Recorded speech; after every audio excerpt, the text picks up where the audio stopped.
Welcome to the second annual and hopefully last ever Arch Grants Virtual Gala. I'm Emily Lozabush. I'm the executive director. We're going to have some fun tonight. We're going to meet some incredible founders. But ultimately, whether this event is in person or virtual, it's a really critical part of what we do at Arch Grants. It's our opportunity to introduce you to our new cohort, our 2021 cohort of 34 companies. It's our chance to present our Entrepreneur Award to a true game changer, both locally and nationally and internationally. And it's our chance to raise some really important funds that allow us to do this work. So if you feel so compelled throughout the evening, please text to give. You'll have a prompt at the bottom of the screen throughout the program. And then if you would prefer, you're also welcome to give through our website. And as an added bonus, if you do decide to donate to our mission tonight, you'll have an opportunity to join our 2021 Cohort of Founders live directly after the program for a virtual networking event, where you'll get to meet with them in small groups and actually hear more about what they're doing and what they hope to do here in St. Louis. If you've already given, if you're a guest of a sponsor or a sponsor tonight, you should have already received a link for this VIP networking event. But if you do decide to give throughout the program tonight, you should immediately get an email following up with that link. So most importantly, thank you. Thank you for being here. Thank you for all you do to support our work and our founders. I hope you settle in, get comfy. I actually have to run because I've got some Arch Grants founders waiting for me around the corner. So I'll see you just in a minute.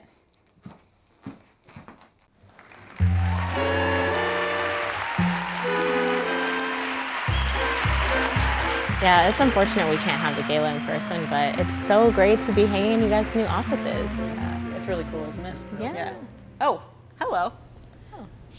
Welcome to the 2021 Arch Grants Virtual Gala. Of course, we wish we could be in person.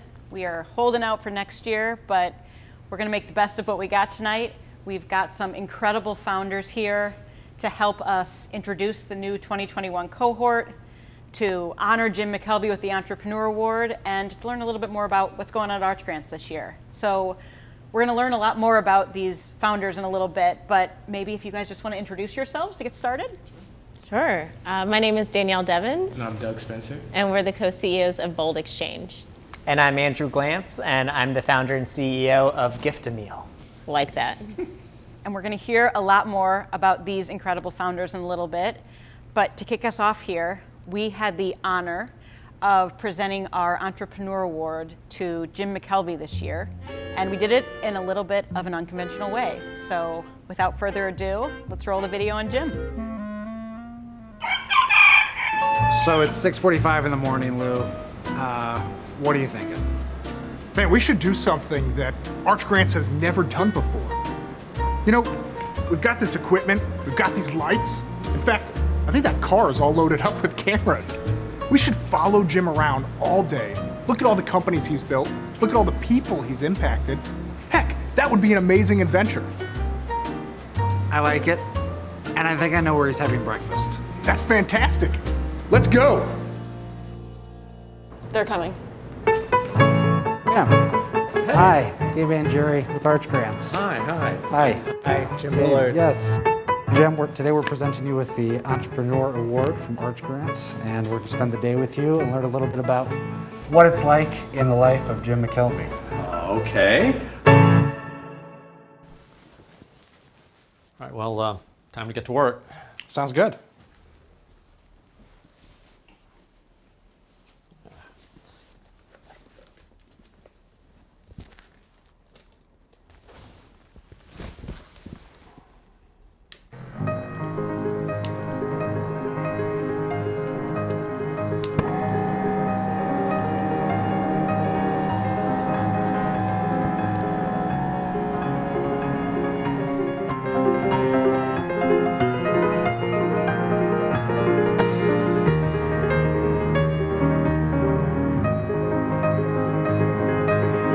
And I do.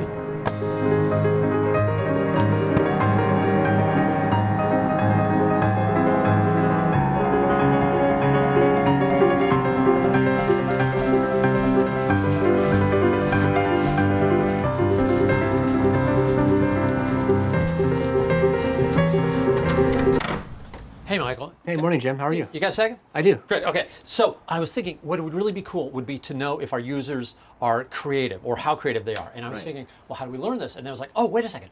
Like if you're left-brained or maybe it's right-brained, then you're creative, and if you're right-brained or left-brained, I don't know, one of those, then you'll be sort of numerical. And so what I thought what you could do is figure out which hand the person was holding their device in, and you could get the accelerometer movements. Therefore, if they're holding their device in the left brain, then they're right brain, and then they're not creative. Or if they're holding in the right hand, then they're left brain, and they are creative. And then we could like target our ads to the people based on their level of creativity. Right? Make sense? Totally. I think so. Yeah. Okay. That's good. And my grass is looking really tall too. So, track users, mow the grass. Thank you. Got it. Thanks, Jim. Okay. Jim's usual workday starts around noon to 1 in the afternoon. And at 1, he always wants his latte, 1 on the dot. And then always a donut, but with only blue sprinkles typically. And then sometimes he'll hop down the hallway with an idea. And, you know, brilliance works in mysterious ways. Sometimes that idea is executable, but oftentimes it's not. It's my job to be the filter to actually spend resources against things that are viable. The first few years here, he'd say, Dan, wax the Tesla, Dan, get me a Diet Coke. And I think he knew my name, but was like an ego check. So it's gotten better, and it looks like this spring I'll get to mow the yard. Man, we gotta get those massage chairs in here after sitting in these bean bags this whole time. But it was great to see a day in the life. I mean, I'm excited to see some more. I know, there's going to be plenty more to come. But for now, I would love to share a little bit more about each of you. So let's start off by hearing a little bit about Andrew and Gift-A-Meal. Sure. So it all began when I was just a little boy. I grew up in a philanthropic family where serving our community was a way of life. After moving to St. Louis to attend WashU, I fell in love with the idea of building a scalable company that could also give back. I noticed that millennials were looking to make purchasing decisions based on their values, but the incentives to go to restaurants were mainly financial, like discounts. So I thought to myself, what if there was a socially conscious incentive to drive people to support local restaurants in their community while also giving back? And that's how Gift-A-Meal was born. Restaurants pay a flat monthly subscription, and then it's a free app for people to download, and all you need to do is take a photo of your food or drink in a partner restaurant, and we make a donation to a local food bank. What started out of my dorm room with just my savings turned into a concept that's provided over 760,000 meals to those in need already. And beyond the philanthropic impact, we've seen some awesome results for our partner restaurants. The customers going to Gift-A-Meal restaurants, on average, are spending more per check, returning more frequently, and even tipping more than the average customer. In the next 3 to 5 years, we hope to reach 20,000 partner restaurants, provide over 1 million meals to those in need annually, and provide an easy way for people to give back simply by dining out. There have been moments where Gift-A-Meal almost didn't survive. But with the support of Arts Grants and so many others in our St. Louis community, we've been able to pull through and weather multiple storms, including the pandemic. And last year's growth grant really helped put us in a place where we're ready to take the next step forward. So I have to ask, how many of those Gift-A-Meal shirts do you have? A lot. I think I'm at 7 right now. It's just about 1 for every 100,000 meals we provide. Hilarious. That's great. 760,000 meals is a big deal, so congrats. Thanks. It's been a wild ride, and especially during the pandemic to make that impact, it's been super meaningful for me and my team. Yeah. Well, and you mentioned the growth grant as you were talking about your company growth in that video. The reason that we reinvested in your company in that way was because of your incredible growth, your impact, but also just your company growth. Can you talk a little bit more about that? Yeah, I mean, when we originally got an Arch Grant in 2018, it was just me kind of going door to door to restaurants. The original Arch Grant allowed us to hire a chief technology officer, and then the growth grant allowed us to bring a chief growth officer onto the team and someone in Kansas City and Chicago. And so it's really helping us grow from just a St. Louis company of just Andrew to be something national with hundreds of restaurants providing hundreds of thousands of meals. That's incredible. How many team members? So we have 10 of us on the team now. So. Yeah, that's been super exciting. Goals. Yeah, so 10 times growth in team members over a couple of years, so we'll keep that up, be at 100 in a couple more years. Yeah, 10x, we love it. Yeah, that's really incredible, Andrew, thank you. for all you're doing, for all you're bringing to Gift a Meal and to St. Louis, and we loved having you as part of the Arch Grants family. And with that, I think it might be time for us to check back in on our day in the life of Jim McKelvey, see what they're up to. Let's do it.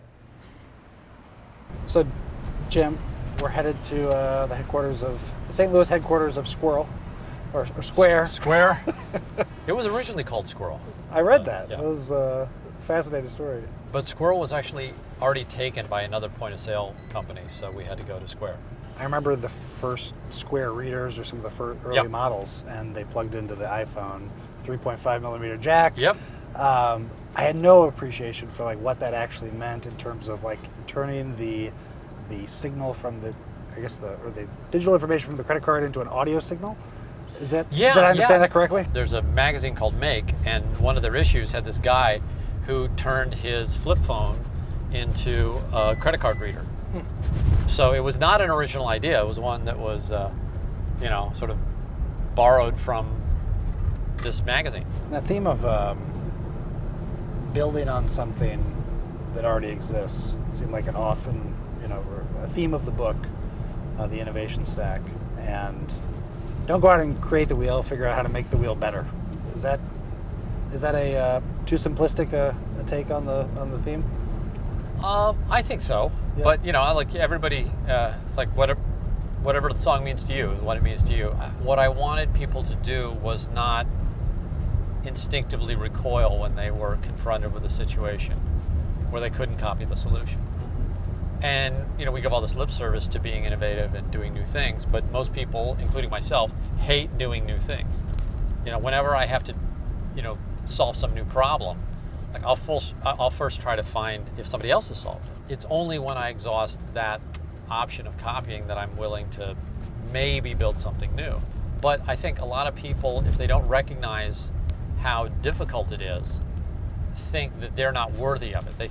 They sit there, oh, the fault must be me, because clearly all these other people who are smarter or richer or brighter or younger or older, whatever the superlative is that they lack, will say, well, if I was only X, then I would do it, but I'm not, so I'll just sit on the sidelines. And I don't want people sitting on the sidelines. I want people to realize that, look, even the most successful people in the world, like Giannini, were not qualified for doing the thing that made them famous.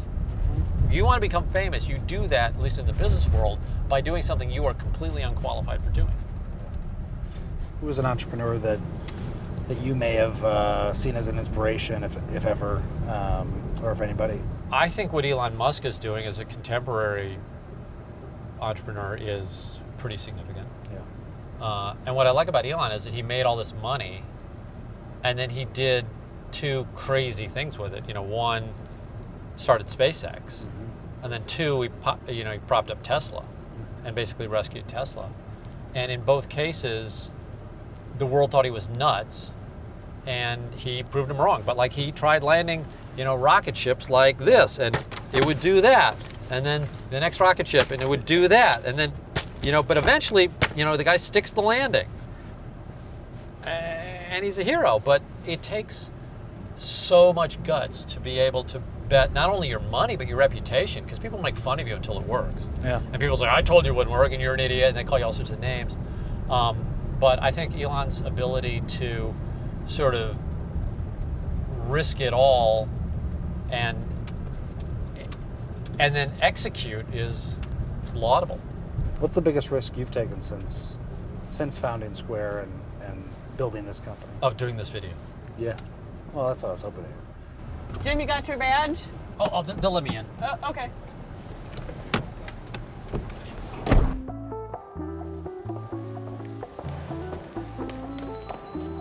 Hello, can I help you, sir? Hi, I'm Jim. Could you let me in? Jim who? I'll get my badge.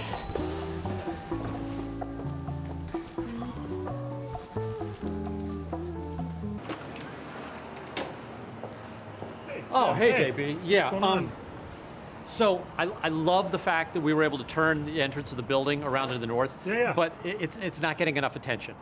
So we got to do something to make St. Louis notice the fact that we're facing north now. Yeah. What are you thinking? So I'm thinking what we do is we cantilever a couple of beams off the 7th floor and get over Cole Street so people can like bungee jump, because bungee jumping is really cool. Yeah. And the employees are like it. Now, what we're going to do, we're going to need to do the calcs, and then you'll need to like weigh the square employees, because we need to calibrate the bungee cords per person. But then everyone will be paying attention, and and find out how long it is to the nearest trauma unit. And there's only 6 floors in the building. You know that, right? Not 7. Yeah. Could we add a 7th? We sure could.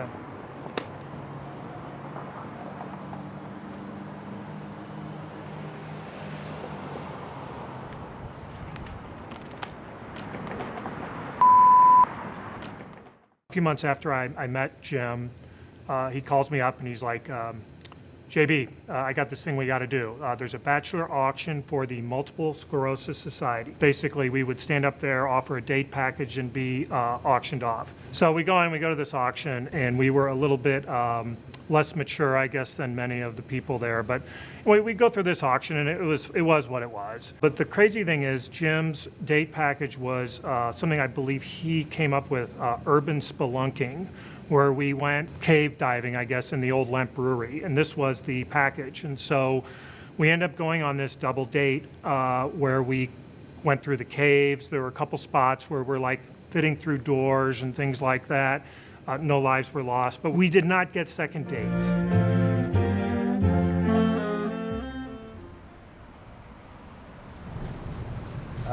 Speaking of Giannini again, the story about him crossing the river naked with his clothes over his head to buy the almonds. Naked. Yeah. So what was that moment, if you were to transpose that onto your entrepreneurial journey? Like what was that moment for you? I stripped my way into an account once at the Institute of Transportation Engineers in Washington, D.C. Oh, please.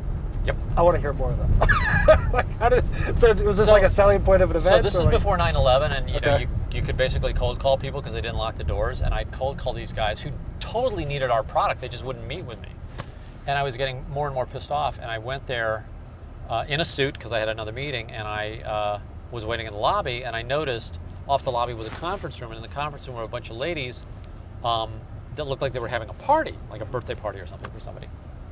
And I don't know where this idea came to me, but I thought, I'll just go in to that room, and I had my suit on, had a briefcase, stuck my briefcase on the table.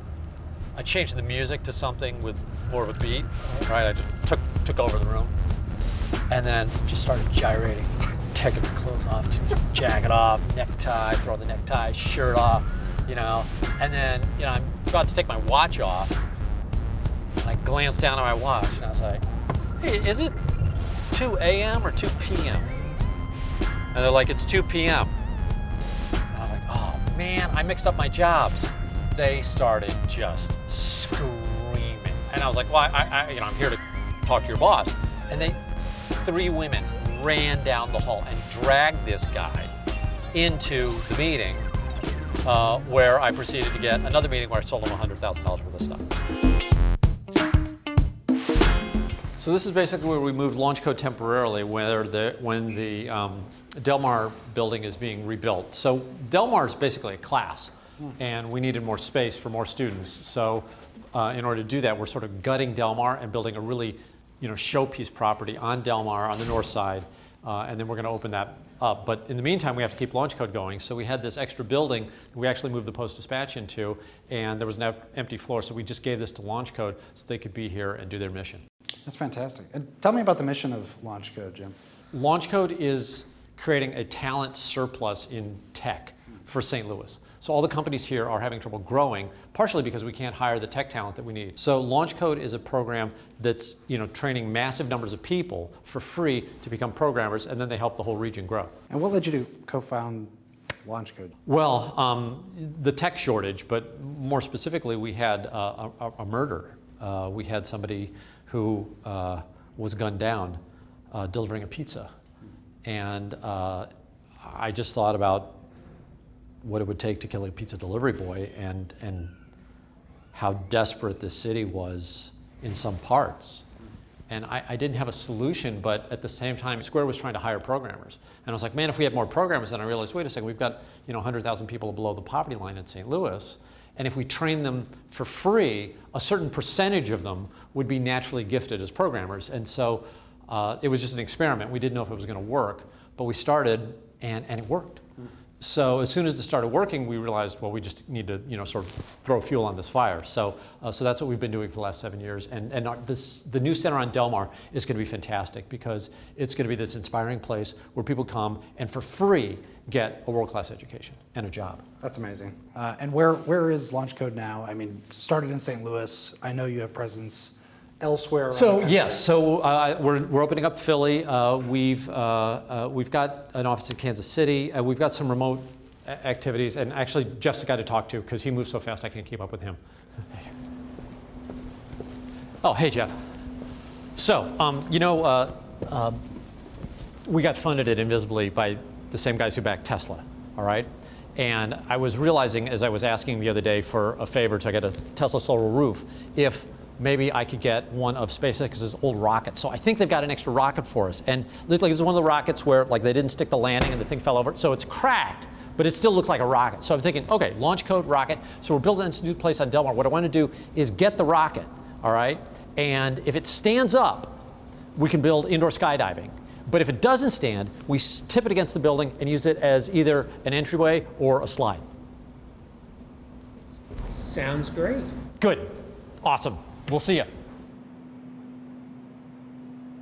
Jim has put me in this beautiful office, as you can see. Lots of space, nobody here to distract me from the important work of Launch Code. On an everyday basis, I think Jim does a lot of really important and deep thinking about stuff. For a while there, we were working on the world's largest ever computer science class, and we were going to put, I think, 15,000 people in the Miami Heat arena. We're still conceptualizing that idea.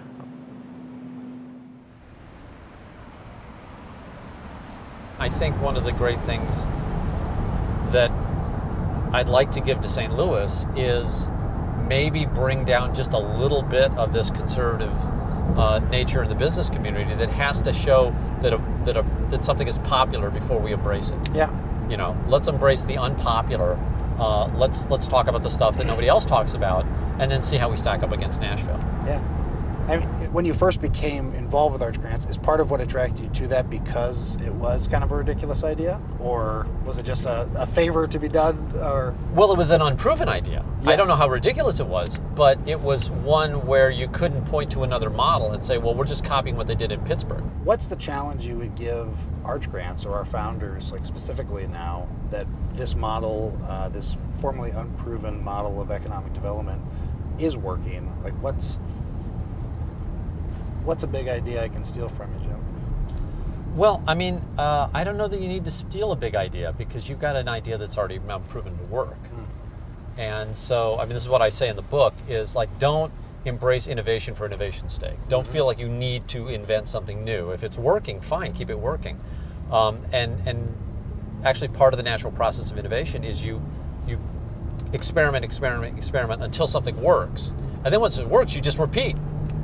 So you may be at the stage now, which Launch Code I think is at, where the model works, repeat, scale. Go bigger, go faster, go wider, but don't necessarily try to reinvent the model. For the entrepreneurs who are listening, I would say take advantage of the fact that, much like you can experiment, in college with a bunch of stuff that might be very dangerous to do out in the real world, if you are in a program where you're sort of playing with house money, you can afford to take some bigger risk and take some longer shots. And I've actually backed some of the companies that have come through Arch Grants personally with actually millions of dollars. So I think a lot of the bets are going to pay off.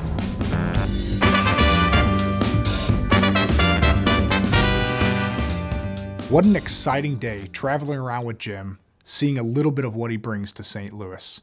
Really, it's just a glimpse of how much he does to make St. Louis better. Entrepreneurs aspire to change the way the world works. That requires time, money, and talent. The company I co-founded was fortunate enough to discover Arch Grants and apply for the 2013 class. Along with being invited to present our story, we were encouraged to participate in various networking events throughout the community to learn more about the St. Louis ecosystem. As I was punctually walking into such an event, I caught, out of the corner of my eye, someone walking in the opposite direction. That person was none other than Jim McKelvey. I immediately turned around, ran up to Jim, put my hand out and said, "Hi, I'm Lou Alaruso, and I co-founded a biotech company trying to change the way we treat cancer." Jim looked at me, clearly in a rush, but also a bit intrigued, and said, "Okay, Lou, you have 30 seconds. In those 30 seconds, I explained to Jim that Immunophotonics is developing a new drug that transforms an everyday surgical procedure called tumor ablation into a systemic immunotherapy against cancer." At the end of my short introduction, Jim replied, "That's actually interesting. I'd like to know more." And since that interaction, I've had the pleasure to be challenged by Jim multiple steps along my journey. The award tonight is presented to only the best St. Louis business leaders who take an inspiring approach to growing their business, are active in civic leadership, and make outstanding contributions to St. Louis. In honor of our first conversation, here's my 30 seconds on Jim. Jim asks the right questions whenever he wants, expecting a genuine answer. When he believes in something, he isn't afraid to take a leap, but he will do his research before doing so and on the way down. Jim is always driving to solve problems, which has the unfortunate consequence of always developing and discovering new problems that need to be solved. In fact, that's a term that Jim has coined called the innovation stack. And of course, despite all odds, he isn't afraid of new challenges, will put in the hard work, but expects everyone else to do the same. As a humble representative of the St. Louis entrepreneurial community, I'm excited to present Jim McKelvey with the 2021 Arch Grants Entrepreneur Award.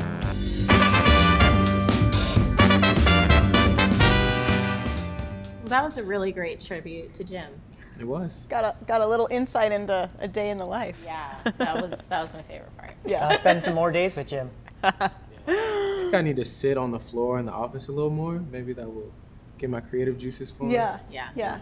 Like different. I mean, you could always bring one of these right. beanbags back yes, with you. I could take one. If one is missing, don't come looking for it at the Bold Exchange offices. Well, speaking of the Bold Exchange offices, let's hear a little bit more about Bold Exchange and the two of you.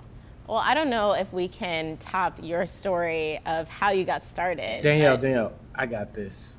So the Bold Exchange story started on the streets of New York.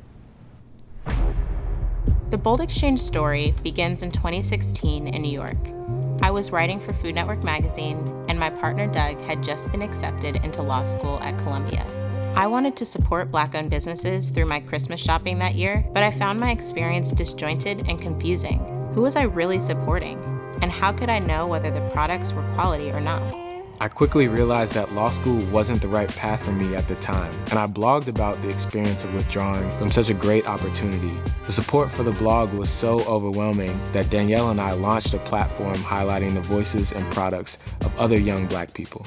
After a first place pitch competition and a successful crowdfunding campaign, we received an Arch Grant in 2020 and unveiled the Bold Exchange retail shop soon after. We want Bold Exchange to be known for carrying the best brands around, not just because they're Black-owned, but because of the quality of our partners' products and services. And we want to honor their efforts by creating an incredible buying experience for our customers. As East Coast transplants, we couldn't be more excited to be rooted right here in St. Louis, growing the Bold Exchange brand alongside this amazing startup community.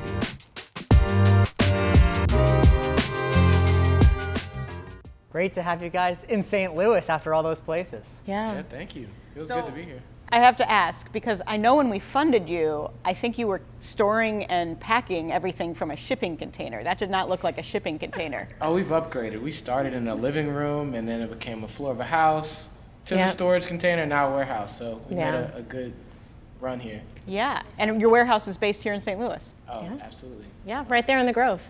Well, it is really inspiring to see what both of you are doing in your companies, and we're so thrilled to have you as part of the Arch Grants family. Thank you. I mean, it's been great to share our stories, but I'm sure you're missing the opportunity to give a big, grand speech about the true impact of Arch Grants at the in-person gala, right? No, I mean, sure, that's a great opportunity every year, but truly, the impact of the work that all of you are doing is really, really what matters. Oh, but I have a feeling you have a speech prepared though, right? Just in case we get to be in person. I mean, not. I guess I have I guess I have a few words that, like, just kind of thoughts, like that are just coming to my head. Yeah. I mean, I don't even know where to start. You know, I mean, it's been a crazy 18 months. Yes. You know, and like everyone, when the pandemic started, we paused and we got our bearings. We reached out to our family and our friends and our colleagues from afar, and then we really looked inward and thought about what are our limits that we can redefine, you know? And we decided to level up.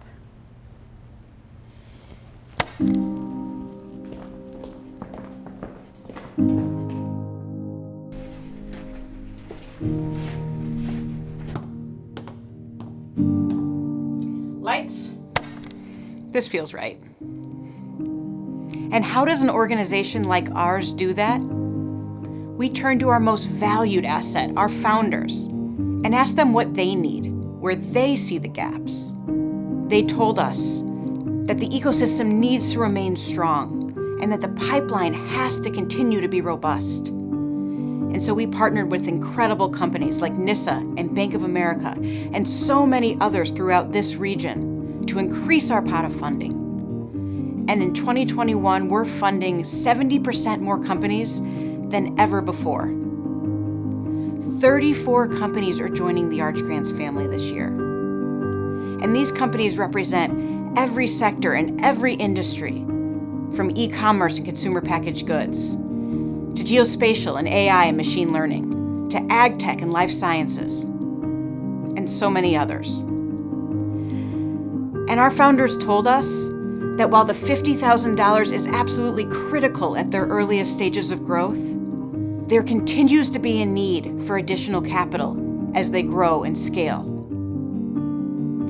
And so we looked at our newly announced Sustained Impact campaign and figured out a way to not only provide our founders with that additional capital, but to give them a leg up while we do it. Through our Growth Grants program, for the first time ever this year, Arch Grants companies have the opportunity to apply for up to $100,000 in additional non-dilutive capital to not only give them the runway they need to continue to grow, but to help de-risk investment dollars as they close their round. This year, in 2021, we've already awarded $600,000 through our Growth Grants program to Arch Grants companies growing and scaling in St. Louis.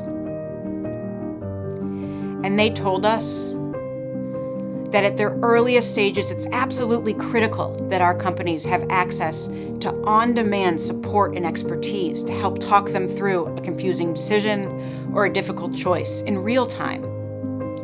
So we started an Entrepreneur in Residence program and doubled down on our commitment to being there for our founders when they need us and out of their way when they don't. And so why did we choose to accelerate when we could have slowed down? It's because when we give funding to extraordinary entrepreneurs with early stage startups, it's not because they need our validation to know they can succeed. These are people who already know that they have a vision worth pursuing, who already have the grit and the boldness to bet on themselves. They're looking for others who see the potential that they see and who are willing, no matter the circumstances, to make sure they know that they have their back and they're willing to put their money where their mouth is. That's what we do. And we do it on behalf of St. Louis. Because of your support, we get to say yes when others say maybe later. And through that process, the 34 companies joining the Arch Grants cohort this year, and the 173 companies who have made that same commitment over the past 9 years, are telling this region something that some of us already know, but others still aren't sure about, which is that we are also primed to come into our own as a world-class city for growing and scaling game-changing companies. Think about the power in that Danielle Devins and Doug Spencer and Andrew Glantz and hundreds of others like them choose this city, not for the low cost of living or the short commute or the toasted ravioli, but because this city was bold enough to make sure they know that they're the future, and that the future is blindingly bright.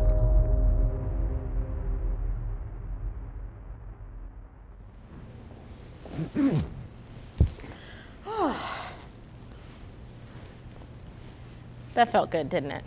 You were right. I needed it. But seriously, though, thank you so much for spending some time with us tonight and learning more about what we do, what these incredible people do. We're so grateful for all of our team, our staff that make this possible, for our board of directors, for our judges, for our community that make this program possible. Of course, thank you to all of our sponsors for this event tonight. And of course, last but not least, thank you to all of our founders. Our founders are the reason that we do this work, and all of you building and growing and scaling your businesses and building your lives here in St. Louis is what keeps us going every day. So thank you all, and without further ado, I am honored to officially introduce our 2021 cohort of founders. But before we do that, if you bought a ticket for tonight, if you're a guest of a sponsor, if you gave a gift tonight during this live broadcast event, you should receive a link that will allow you to go onto a virtual networking platform following our founder reel. So you can actually meet a bunch of these founders in person, hear more about their companies, hear more about what they're doing. Thank you all, and enjoy. Have a great night.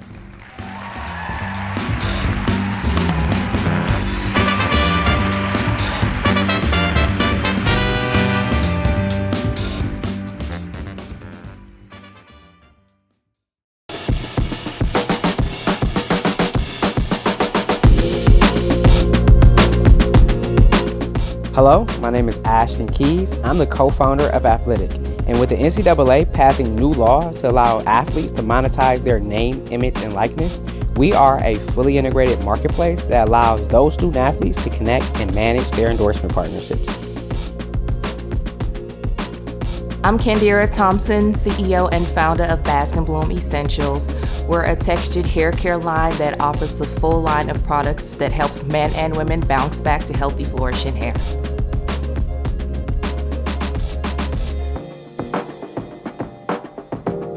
My name is Donnie Buck. I'm a plastic and reconstructive surgeon and founder of Buck Surgical, a medical device company with a mission to revolutionize surgical care and expand patient access to life and limb-preserving treatments.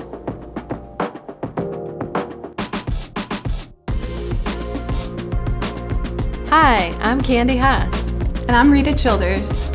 And we are co-founders of Core and Rind. We make plant-based, dairy-free, and delicious cashew cheesy sauces.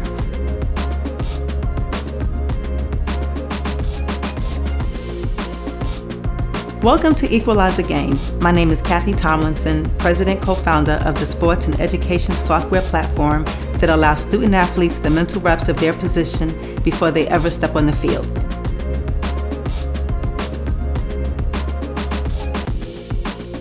Hi, my name is Philip Vanderstraat. And I'm Sean Knoll, and we're the co-founders of Urkios Systems, the future of physical port security. Urkios offers Fortify, an ecosystem that secures network hardware and protects against unwanted physical attacks to data ports. Hi, I'm Dr. Candace Blacknall, CEO and founder of Gala. Gala is a career development platform and peer learning community that matches students to paid peer and professional mentors, tutors, and coaches based on their desired career and learning preference. My name is Aisha Afshar. I'm co-founder of Halal Beauty Cosmetics. My name is Adil Afshar, and I'm a co-founder of Halal Beauty Cosmetics. We provide 100% halal certified cosmetics to Muslims who want to look and feel beautiful without compromising on their faith. Hi, I'm Rob, the co-founder and CEO of Halo & Cleaver, a locally owned, low-sugar sauce and condiment manufacturer. We're on a mission to empower current and future generations to live healthier and more fulfilled lives.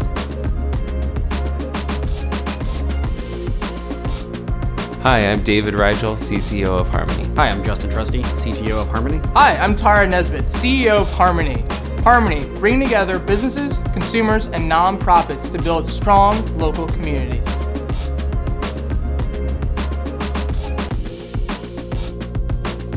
My name is Cam Moyet, co-founder of Honeymoon Chocolates. We craft bean-to-bar chocolate sweetened with raw honey. Our hope is to craft chocolate in solidarity with cacao farmers across the globe.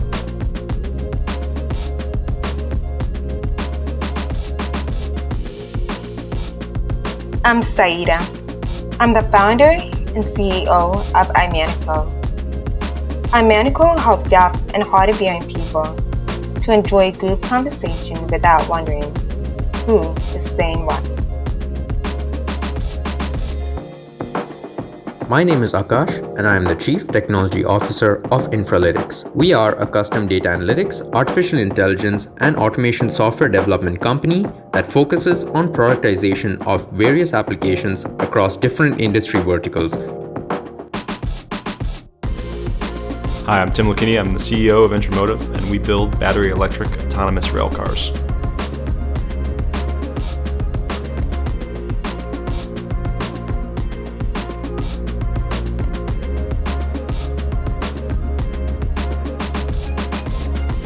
Hi, I'm Jeremy Blaylock, and I'm the co-founder of Inventora. Hi, my name is Diana Allen, and I'm the co-founder of Inventora, the all-in-one system for handmade businesses.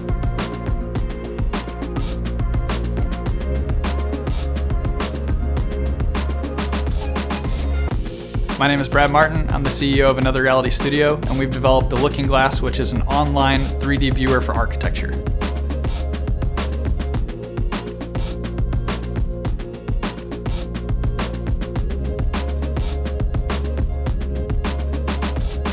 I'm Sarah Schlafly, the founder of Mighty Cricket. We are building a clean protein supply to nourish the world through our sustainable protein meals, snacks, and supplements.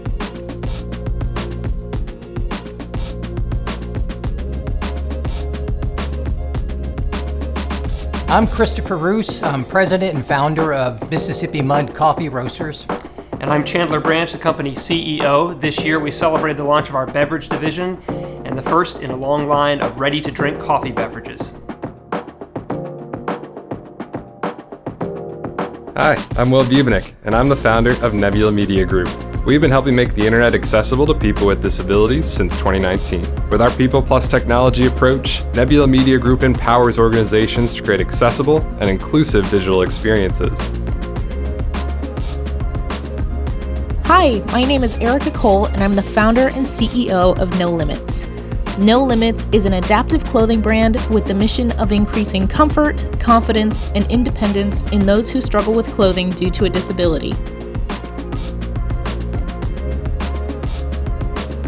Hi, I'm Marvin Francois, CEO and co-founder of OneCan. We are a retail tech company especially focused on providing small businesses creative technology solutions to help them reach their target audience and grow aggressively.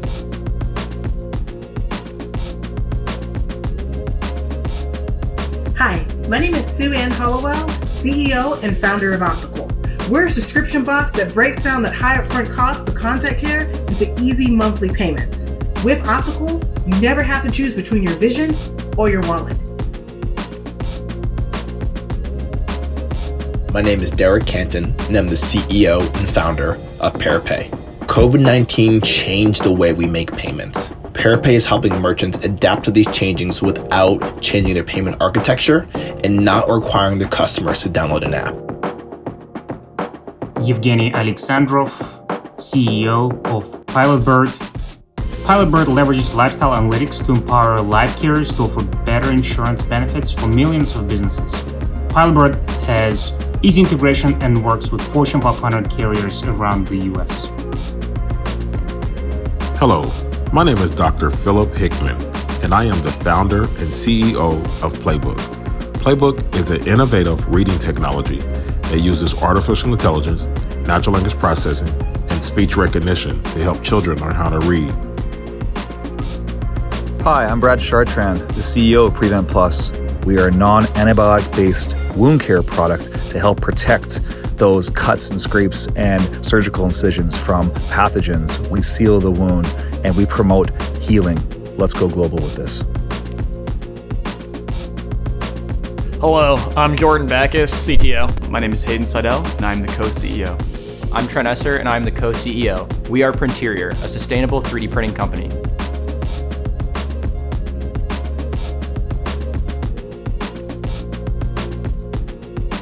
My name is Peter Wright. I'm one of the co-owners of Rock the Score. Hi, I'm Tom Beck, the other co-owner of Rock the Score. Rock the Score is a rent reporting company that reports on-time payments for renters across the country. Hi, I am Michael Neighbor. I am the founder and CEO of Submerse. At Submerse, we create synthetic data for AI and computer vision model training. We flip the script and computer generate data sets that can be used to train real-world AI. Hi, my name is Weston, and I'm the CEO and co-founder of SOILLESS. And I'm Julie, and I'm a co-founder of SOILLESS, and we are creating an affordable indoor garden to help people grow their own fresh and healthy food.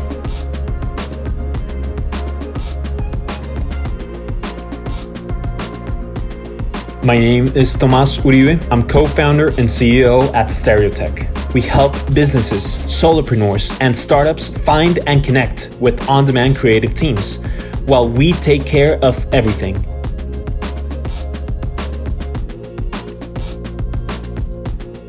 I'm Michael Margraf, co-founder of Total Orbit. And I'm David Scott, also a co-founder of Total Orbit. We've built a clinically validated product that solves healthcare's billion-dollar patient engagement problem.